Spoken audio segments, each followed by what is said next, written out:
like to welcome you all to the Gilmer County Library today, and we're just very honored to be hosting this event here.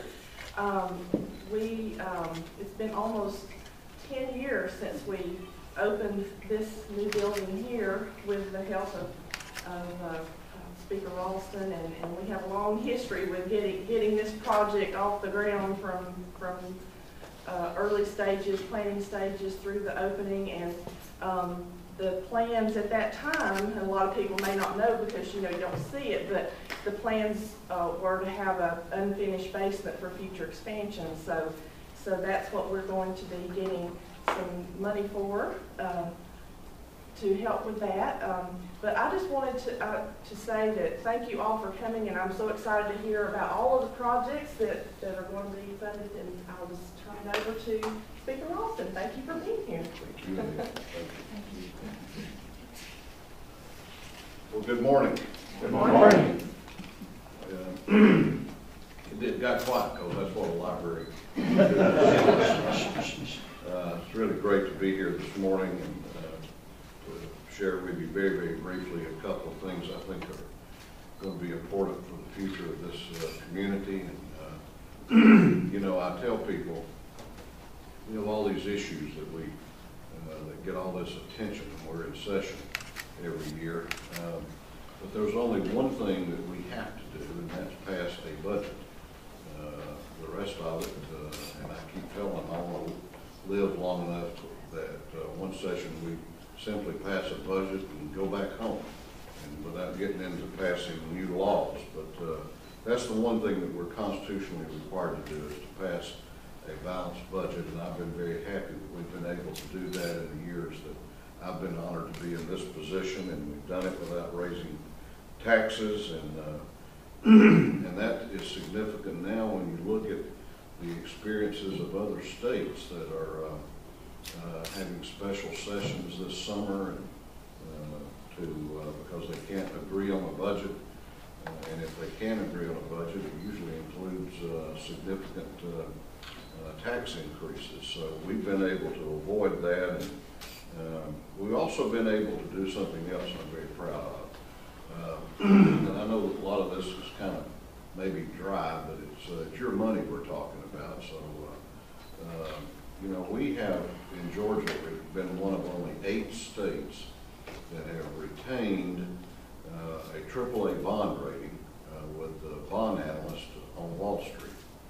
Well, what does that mean? That means that we can, if we incur bonded indebtedness, which is what we're doing here in the library, we can borrow money for almost no interest. And that is a significant savings for the taxpayers of this state.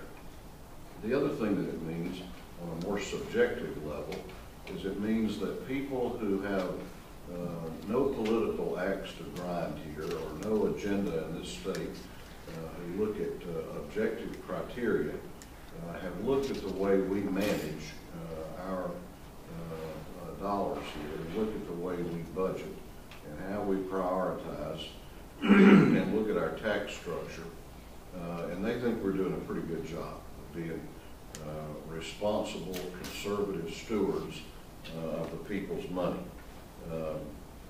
We had some things in the budget this past session that I was very, very pleased with.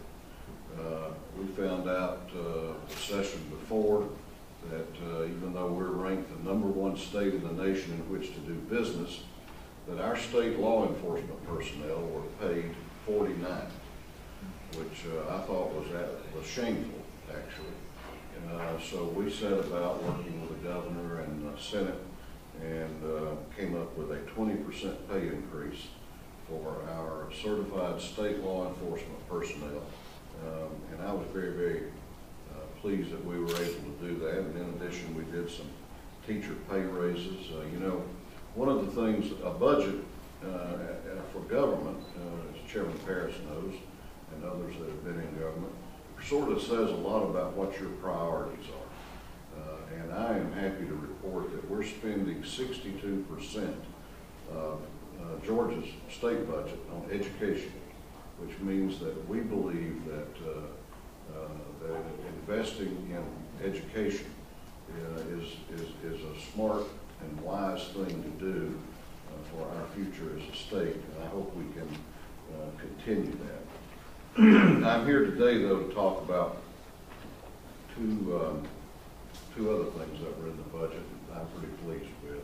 Anita mentioned I was honored to be here back. She had to remind me. I couldn't remember if it was late '07 or early '08 when we had the ribbon cutting for this new library, and that was a great day for Gilmer County. Many of y'all that are here this morning were here that day.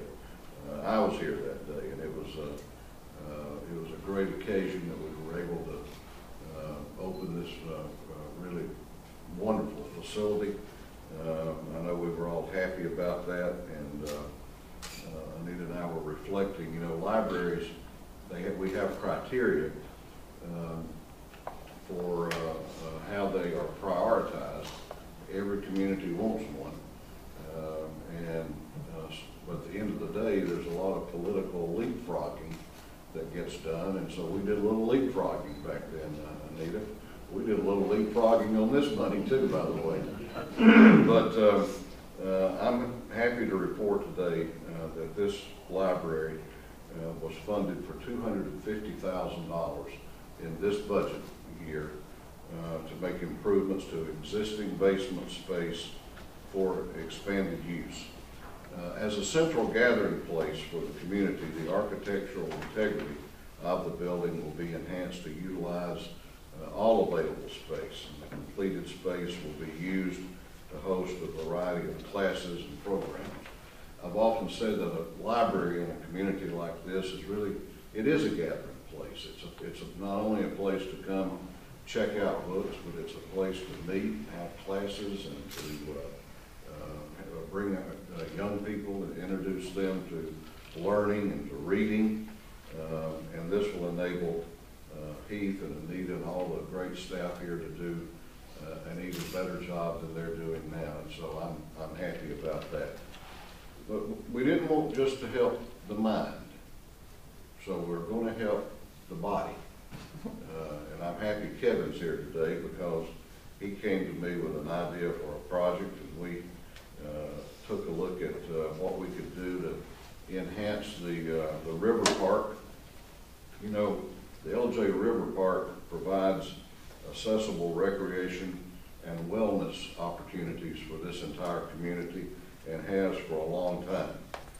In this budget, we appropriated $284,000 to further develop the trail with an additional quarter-mile of newly paved walking surface and a Triactive America workout center. I didn't know what that was, but I do now. It's an outdoor exercise equipment station. Actually, there's going to be more than one, I think, at the start of the trail and along the trail to really expand exercise opportunities for the many people who take advantage of that trail.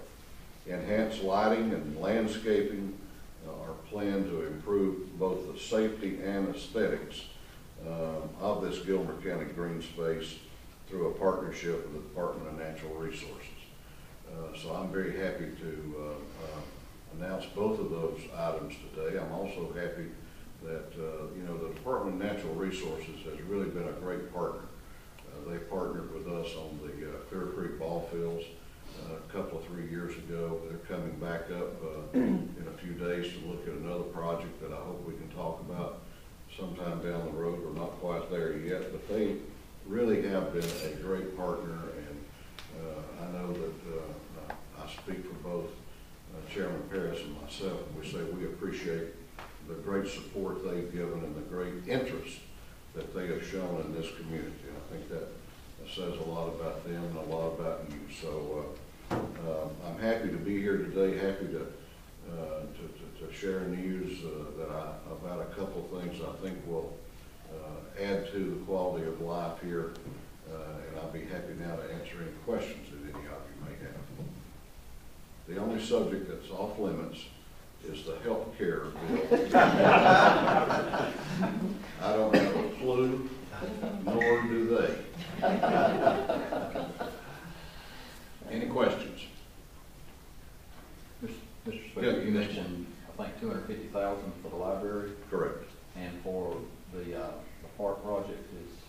It's actually $283,633.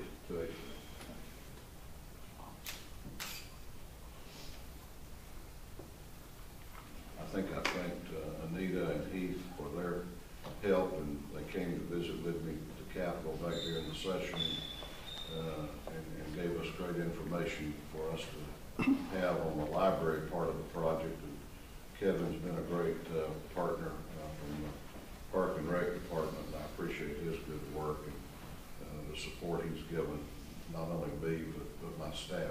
He's been great. He just told me the money's already here. I didn't know that. We're getting it out the door quicker than we have in the past. Not 10 years later, you mean? That's right. Any other questions? Yes, ma'am. I'm sure it's in the plans, but when is the specified date for commencement of the renovation? And is that going to affect the master gardener's garden design? I don't know about the master. We don't have a projected start date at the moment.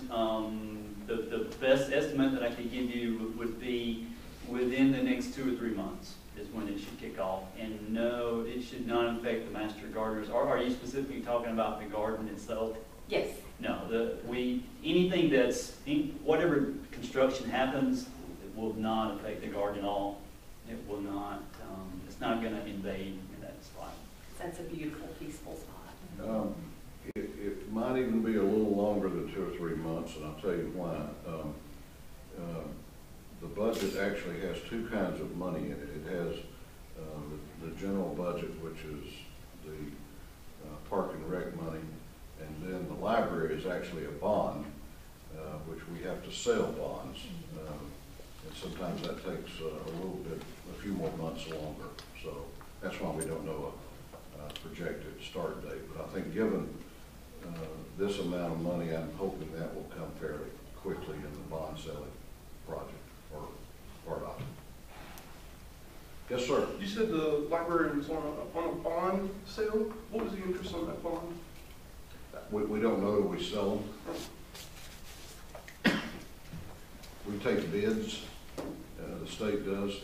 We have a finance committee, the governor's on it, I'm on it, I think the lieutenant governor may be on it, and some of the people who deal with some of the fiscal offices around Capitol Hill are on it, Office of Planning and Budget, they're on it, and we actually then take bids and sell them to some of the bond firms on Wall Street.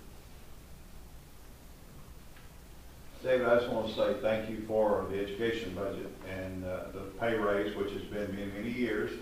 And I know teachers are well deserving of that, so thank you for that. Well, thank you for saying that. I know that, you know, we had some tough years back when I first became speaker. My first session, we cut 20% out of the budget, and we were furloughing teachers and other personnel in the school system. And those were tough years back 2010, 11, 12, and so it's you know, it's time. And you know, the great thing about it is we're doing great as a state. I mean, we're growing jobs, which obviously makes it possible to do more things. One of the things I didn't mention, I talked about it to a chamber group back in April here, is we are, as well as we are doing as a state, we're not doing as well in rural Georgia as we need to be doing. And so that is why we formed the Rural Development Council in the House of Representatives this past session. They're traveling all over the state. In fact, they're meeting today in Bainbridge and tomorrow in Thomasville. And August, where are they going to be meeting? August 15th, the Piedmont Community Center across. LJ. I don't know why they chose LJ. I think they were told to. But they're coming up here on August 15th, and I hope all of you will be able, we'll get information out. Holly and Caleb are working on that.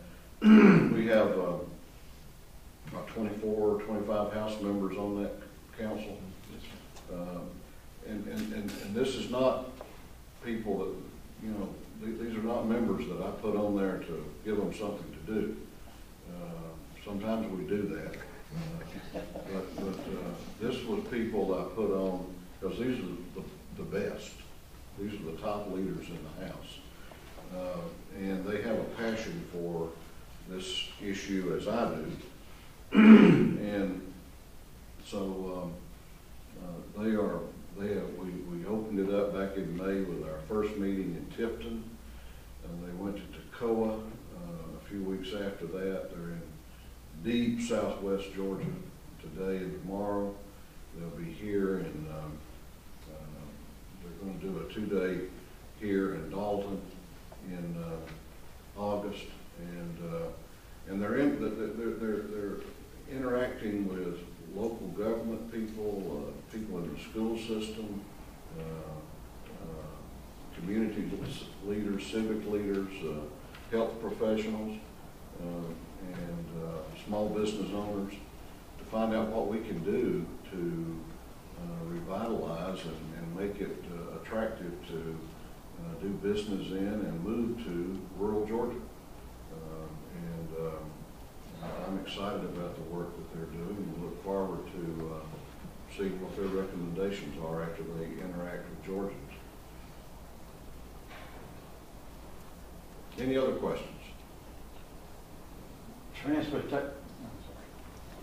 So I know you did a lot of work on getting the hospital deal done. How's that working out? How's the deal playing out for the I think community? it's working out pretty well. I hear nothing but good things. I mean, and that's one of the things. Healthcare is and I'm glad you brought that up, Pete, because healthcare is it's in a crisis mode in rural Georgia, frankly. And the problem that we had here in Gilmer County was not unique to Gilmer County. I mean, we've had 13 or 14 hospitals in rural Georgia in the last 4 or 5 years that have closed. But I think that's working out. You know, the tough times make you think differently about things. And, you know, the reality is that this community, frankly, could not sustain a 40 or 50, 60 bed hospital when you have a census of, you know, 2 or 3 people a night on average. And so, so I say that to say that the model that Piedmont has implemented here may be something that we can look at in other rural communities in the state. So there will be a health care facility in the community, but they're in a financially sustainable form. It's a, and I know they're devoting a lot of attention to health care, education, transportation, broadband. I mean, there's a whole lot of things that we can look at in rural Georgia, and looking at some of the newer things that are coming online in medicine, like telemedicine, for example. But you can't do that unless you got the broadband. So it's all kind of interwoven. It'll let you know. I was just going to ask about transportation, another issue in Georgia, both rural and, of course, Atlanta. Where is the General Assembly and looking at that committee-wise and rail? I'm glad you asked about that. We created this past session in the House. I didn't get a lot of cooperation from the Senate, frankly. We had hoped it would be a joint group, but well, I just won't talk about that. But we created a transit governance and funding commission to look at, in a very objective, systematic way, look at what the future of transit in the state should be, because it's no longer just a MARTA thing. It's a statewide thing. I mean, it's MARTA if you're in Metro Atlanta. state that have bus systems, and some of the other counties around Metro are talking about, joining it up with MARTA. So we want to look at, we've created all these patchwork kind of groups. We've got MARTA, we've got Greta, we've got CERTA. And I don't know, frankly, if that's the best way to manage going forward. When we passed the transportation funding reform back in 2015, we actually budgeted some money for transit for the very first time in the history of Georgia.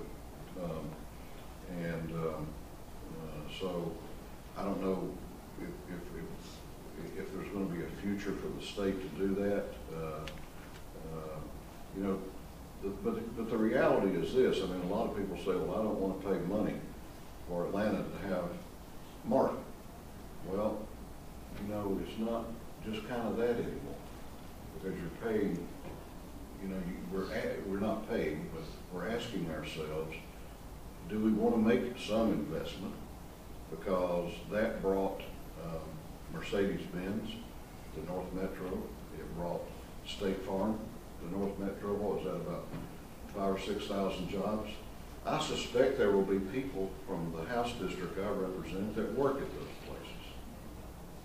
So transit is not only about mitigating congestion, but it's about economic development.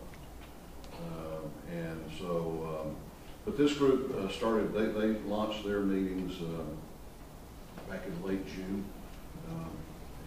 The chair is not Atlanta, it's Kevin Tanner, state rep from Dawsonville, and he's chairing that commission. So we've got rural people on it too, because this is, it's something I think we owe it to ourselves to have a statewide conversation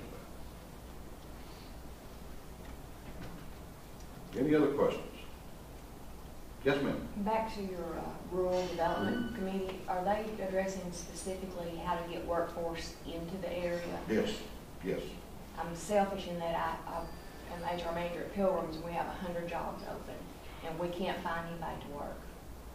Well, I've got a close family member over there that shares that with me. Absolutely, it's a battle we fight every day. And I hear that every day. We cannot find people that either are willing or are skilled to work. That means we've got to do a better job and a more creative job in K through 12, in the technical colleges, frankly, maybe take a look at expanding the career academies, whatever it takes. I mean, one of I understand, Sandy probably knows more about this than I do, that one of the most popular programs at the North Georgia Technical College in Blairsville is the culinary arts.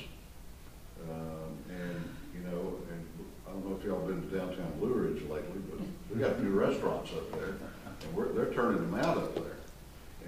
And that's the kind of thing that I think where the schools and public education and the technical colleges can really help us prepare a workforce specific to what we're trying to do.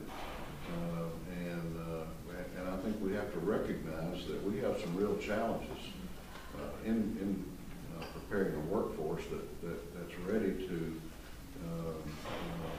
deal with job growth, frankly, because you're not going to get one without the other.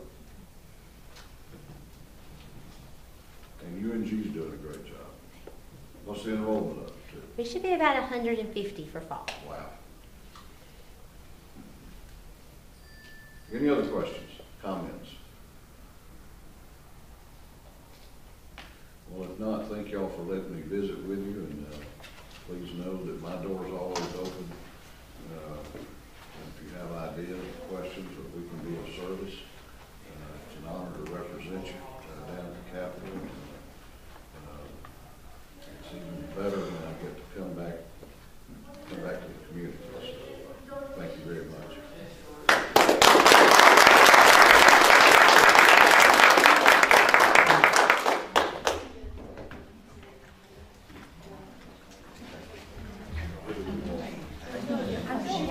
That sounds